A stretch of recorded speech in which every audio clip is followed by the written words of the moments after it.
Hi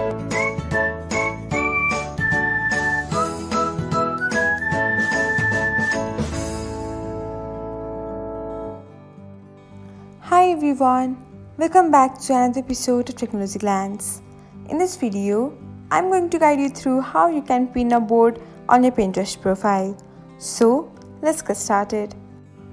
Watch till the end and don't forget to subscribe to Technologyglance by hitting the subscribe button and press the bell icon so that you'll never miss another update.